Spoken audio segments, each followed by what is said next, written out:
Alright, Nick, can you get a mic check? Hi, I'm Nicky. Welcome to Alpha. Life is busy. Every day we ask so many questions. What should I wear? What's the weather going to be like? What's happening today? How am I going to fit everything in? But then there are those bigger questions. Like, why am I here? Where am I heading? Is this it? Is there more to life than this? These are life's big questions, but there's rarely enough time to think them through properly.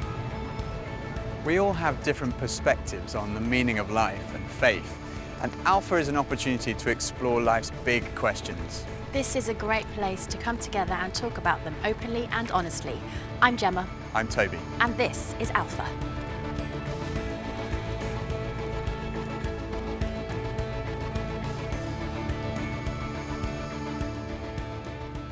Whoa, that's a big one. If there really is a God, and I was able to ask one question, why I wasn't dunking when I was 10 years old. That's a good one. What's next? That'd be my question. I'll probably ask him the winning numbers on the lottery number, probably, so I can go and retire. What's heaven like? I'd probably ask him, what is he scared of? I don't think I would ask God a question, because I don't want to know. What happens when I die? Can I come back? Why couldn't my parents stay together when I was a kid? How did I get on this path that I'm on? What their plan was for all this, and whether or not we lived up to it. Am I doing this right? How'd I do? How'd I do? That's what I'd ask. How'd I do? If what I'm doing is kind of like aligned with my purpose in life, I would ask God, are we cool? I guess the ultimate question would be why? Why this and not nothing? Why do bad things happen to good people? Why the struggle? I would ask him why he made life so hard sometimes. Friends of mine told me that the first night they came to Alpha, they sat in their car for half an hour waiting and watching people going in. And eventually, when they'd seen enough normal-looking people going in, they thought they'd give it a try. And one thing that might be going through your mind is, am I going to be the only one there who doesn't believe all this stuff, who's not a Christian, that doesn't go to church? Well, if that's you, then you're in the right place. Alpha is designed for people who wouldn't call themselves Christians or who are not regular churchgoers. It might feel a bit strange to be discussing life and faith with people that you've never met before. But the best thing about Alpha is often the great friendships that are formed over the weeks. For much of my life, I was not remotely interested in Christianity. In fact, I don't think I'd ever come to something like Alpha. I was not brought up as a Christian. My father was a secular Jew. He was an agnostic, and my mother didn't go to church, and I had no interest at all in Christianity. First of all, I just thought it was so boring. Everything to me about church, Christianity, religion was just dull and dreary. And it kind of made me feel a little bit guilty. I didn't know why, but I just didn't want to have anything to do with it. And I also thought it was untrue. I thought I'd sort of thought it through, and I'd come up with these intellectual objections, and I called myself, very pretentiously, I called myself a logical determinist. And I quite enjoyed arguing with people who called themselves Christians. And at university, I had a bit of a reputation for being an argumentative atheist. And I also thought it was irrelevant to my life. I couldn't see how someone who'd lived 2,000 years ago, 2,000 miles away, could have any relevance to my life today. It just seemed outdated and irrelevant. But at the same time, looking back now, I would say something was missing. I say that because I don't think I was living in the moment. I was always looking forward to the next thing in life. So when I was at school, I was thinking, when I finish my exams, maybe that will be when I'm going to really start to enjoy life. I finished my exams, and then after about 3 weeks, I started to think there's got to be more to life than this. And I thought, well, maybe when I've left school, that will be what life's all about. And then I left school, and after about 3 weeks, I started to think, there's got to be more to life than this. I thought, well, maybe the answer is to get a girlfriend. And somehow, I don't know how I managed it, but I managed to find a girlfriend. Again, after about 3 weeks, I started to think, there's got to be more to life than this. And basically, there was something missing. I was longing for more.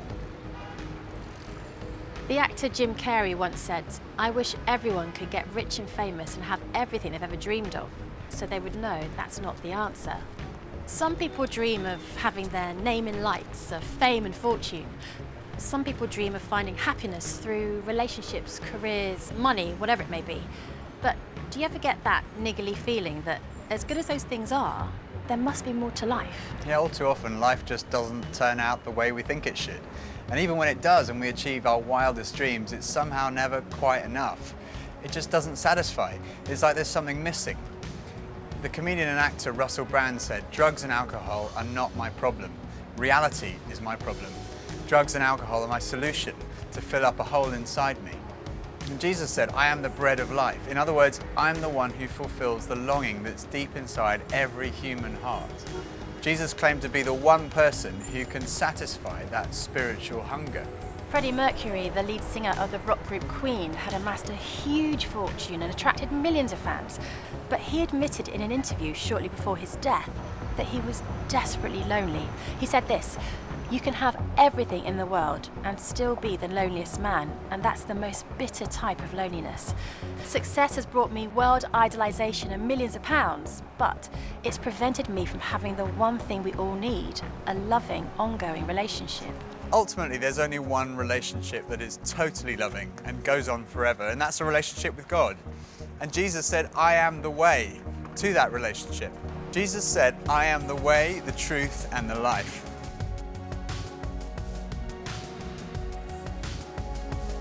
As of lately, a lot of picnics. Traveling, games, and fishing. Yoga, poetry, kissing. Love fishing. Skateboarding. Basketball. Basketball makes me happy.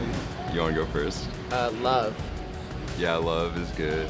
Shopping. Coffee, that's an easy one. Meeting new people makes me happy. Positive energy. People around me. Vacation, food, puppies. Getting my nails done makes me happy. Music. I was gonna say music too. Something that I create. God makes me happy, and nature.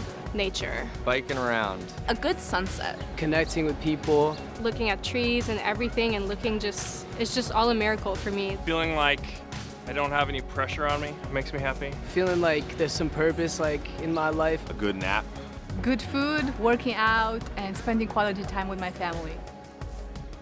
I think that's a good answer. When I was about 17, I was sitting having a burger with two friends, and we were looking out the window and commenting on a few of the stores across the street, and I suddenly realized that I couldn't read any of the signs, even if I squinted. So I asked if I could borrow one of my friend's pair of glasses, and as soon as I put them on, I realized I could see everything, like colors, shapes, words. I was amazed at how everything was so clear. And I could see before, but now I could really see. And to me, that's the best way to describe the difference that Jesus makes. Jesus is the lens through which we see God, and he's also the lens by which we see the world in a totally different way. Jesus said, "I am the truth." Some people's response to a Christian might be, well, it's great for you, you found meaning and purpose in your life, but it's not for me. But when you think about it, that's not actually a logical position, because if Christianity is true, it's of vital importance to every one of us. And if it's not true, it's not great for us, because it means we're deluded. C.S. Lewis was one of the great intellectual giants of the 20th century, probably best known as the author of the Chronicles of Narnia. He said this, "Christianity, if false, is of no importance, and if true, of infinite importance. The only thing it cannot be is moderately important." I come from a family of lawyers, so naturally I wanted to look at the original documents and sources. I never really looked at the evidence before, and I was astonished at how much evidence there is for the life, death, and resurrection of Jesus. For me, it was through reading these documents that we find in the New Testament that I came to the conclusion, it's true. One of the last cases I did as a lawyer was in the Court of Appeal in front of Lord Denning, an absolutely brilliant mind, perhaps the greatest judge of the 20th century. He said on one occasion that his Bible was his most tattered book in his library. He'd examined the evidence really carefully, and he came to the conclusion, it's true. One former professor of history at Oxford University described the resurrection as the best attested fact in history. I hadn't realized how many of the pioneers of modern science were believers. Descartes, Newton, Kepler, Galileo, Locke, Copernicus, Faraday, Kelvin, Pasteur. Francis Collins, one of the greatest scientists of our time, was director of the Human Genome Project, mapping the 3 billion letters in the human DNA, considered by many to be the most significant scientific undertaking of our time. He describes how he encountered Jesus and came to believe in the truth of Christianity. Well, in the home where I grew up, faith was not something that was talked about very much. My father was a professor of drama, my mother a playwright. When I went to college and those discussions in the dorm late at night about religion began to occur, I had no particular reason to attach value to a faith system. It had never been something I was familiar with or had internalized at all.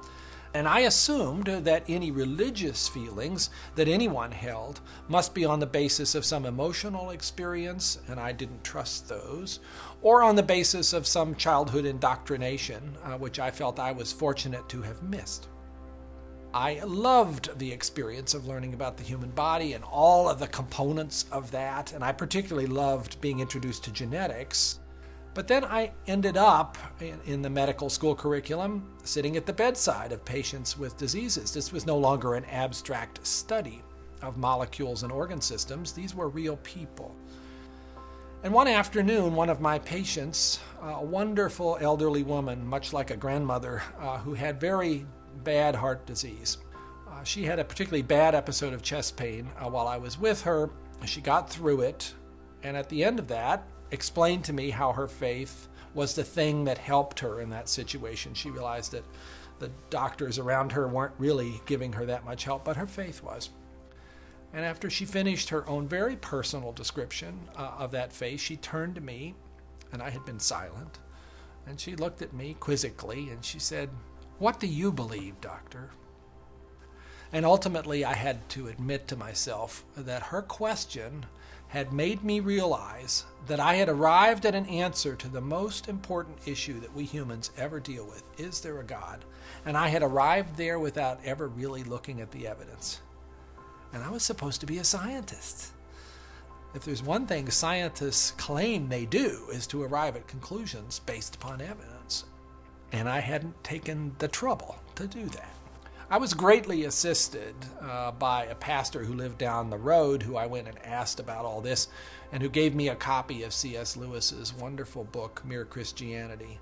Because here was an Oxford scholar, a prodigiously developed intellect, who had traveled the same path. Within those pages, I realized for the first time that one can come to belief on a rational basis, and that in fact, given the many pointers that one sees around oneself in terms of the universe and it having a beginning, and its fine-tuning in terms of the way in which all those constants that determine the behavior of matter and energy seem to have been set just in a certain very precise range to make life possible. And many other things, including my beloved mathematics and why they actually work anyway to describe the universe, something that makes you think the Creator must have been a mathematician. That brought me then to the person of Jesus Christ as a person who was historically extremely well documented. That was news to me. I thought Christ was as much myth as history, and I realized after reading more about it, this was a historical figure upon which we have a great deal of evidence for his existence and his teachings, and even his rising from the dead in a literal way. That day at my patient's bedside started a journey for me, a journey that I was reluctant to begin, but I felt I needed to, a journey that I thought would result in strengthening my atheism, but to my surprise, resulted in my conversion. There's a difference between knowing facts about someone and really knowing them personally. Now, I've known my husband Phil for 3 years now, but suppose if before we met, I found him on a website called The Amazing Man. Now, there's no doubt I would have looked at him and thought, okay, I'm intrigued. But what if each page was dedicated to his amazing abilities, his sparkling personality, his tender heart, his extraordinary intelligence, and his cooking abilities? Well, I would think, wow, he does sound like an amazing person. But that's head knowledge. But I also have the privilege of being married to him. And I know that he's an amazing person, which is knowledge that comes from experience of relationship, and that's heart knowledge. When Jesus said, "I am the truth," he was talking about more than just a kind of intellectual truth. The Hebrew understanding of truth was truth as experienced. And there's a big difference between a kind of intellectual knowledge and a personal knowledge, between your head and your heart. So when someone says, "I know Jesus is the truth," they're not just talking about being convinced of the evidence. They're also talking about experiencing a relationship with the risen Jesus Christ. So Jesus said, "I am the way, the truth," and lastly he said, "I am the life. I have come that you may have life and have it to the full." Jesus came to deal with the things in our lives that stop us from enjoying life to the full, the things that spoil our lives. I hate shopping. I loathe it. I think I'm allergic to shopping. But occasionally my wife Pippa persuades me to go shopping, and just after Christmas, it was the sales, and she persuaded me to go shopping. And we went into the shop and we bought this very nice new sweater, same colour as all my other sweaters. And we left the shop and we went to buy a present for her. And we went into this ghastly shop. It was so crowded. It was unbelievable. And even Pippa had had enough and she said, "Okay, we're leaving." So we went to leave. And as we left, the security alarm went off. And the security guys moved in very quickly and they stopped us all from leaving. And like the crowd that was trying to leave was stopped, and the crowd that was trying to come in was stopped. And we were there right in the middle. The 6 of us who were going through the security at that one time were all taken off and sectioned off from all the rest. And they wanted to see which one of the 6 of us had set off the alarm. So they sent one of them through, and that was fine. They obviously hadn't set it off. Then they sent the next one through. They obviously hadn't set it off. Then the 3rd, then the 4th. None of them set it off. So it was left with Pippa and I were standing there, and I thought, oh my goodness, I'm married to a shoplifter. It must be Pippa who's got set off the alarm. So they sent her through, and she didn't set it off. So I thought, oh my goodness, I've obviously got something. Someone must have planted something on me. I'm going to be arrested. I'm going to be sent to prison. All the crowd were watching, both sides. They were just watching this criminal who'd been caught going through. So they went through, and as I went through, the alarm went off. They took me to the side. They opened up my rucksack on my back, and there they found this sweater from the other shop with the tag still on it. I felt so guilty. That was like false guilt. I also sometimes experience true feelings of guilt because I do things that are not right, that are not good. And this is the wonderful news that God loves you and he loves me. God came in the person of his Son, Jesus Christ, to die for you and for me. And on the cross, he took all of your guilt, all of my guilt, everything you've ever done wrong, everything I've ever done wrong, said wrong, thought wrong, and he died in our place in order that we could be forgiven. And forgiveness, C.S. Lewis said, it's like a recording of our life wiped completely clean. And when we receive that forgiveness, we find life, and life in all its fullness. And that's what Jesus wants for you and for me. Life in all its fullness. Life at its very, very best. I think for so many years, I always just strived to be strong in myself. And it was as if that all I needed was me and my buddies and, we'd be like invincible. But the truth is, none of us are. And I don't want to do this thing called life. I don't want to do it on my own. And it kind of feels like my longing for this light inside is now stronger than my fear of what others might think. And people often ask, well, doesn't that make faith like a crutch? And, well, maybe, but, what does a crutch do? A crutch helps you stand, and it makes you stronger. And in that case, sure, I need a bit of that. But especially when it's so much more than that. When this faith inside is also like a backbone, helping me stand tall and helping me be strong when I'm really up against it, facing those odds, whether it's on a mountain or stuck in some jungle or just dealing with the storms, with the storms of life. Sure, I need it. I need that. But at heart, my Christian faith says that I'm known to Christ. Bought at a price, blessed with light. Faith says that we're loved, regardless of our mess, regardless of how many times we fall down, and that Jesus somehow picks me up. And sure, I'll reach out to that. Why wouldn't I? I used to think Christianity was boring, untrue, and irrelevant. But when I read about Jesus, I realized he was anything but. Jesus said he's the way to God. He's the one who brings meaning and purpose to your life. He said he's the truth. He said he's the life, that true fulfillment is found in a relationship with God through him. Alpha is a place where you can be yourself. You can say what you think and challenge everything. No question is too complex or too simple. And what your point of view is as important as anyone else's. And over the weeks ahead, we are going on a journey together, an adventure to explore the questions of life, faith, and meaning. Think of it this way. If you live to be 70, you're going to spend 20 years and 3 months asleep, 10 years and 5 months watching TV, 5 years and 9 months in some form of transportation, 7 years and 6 months eating and drinking. You have approximately 570,000 hours left to live. So why not spend less than 24 of them asking life's biggest questions? Welcome to Alpha.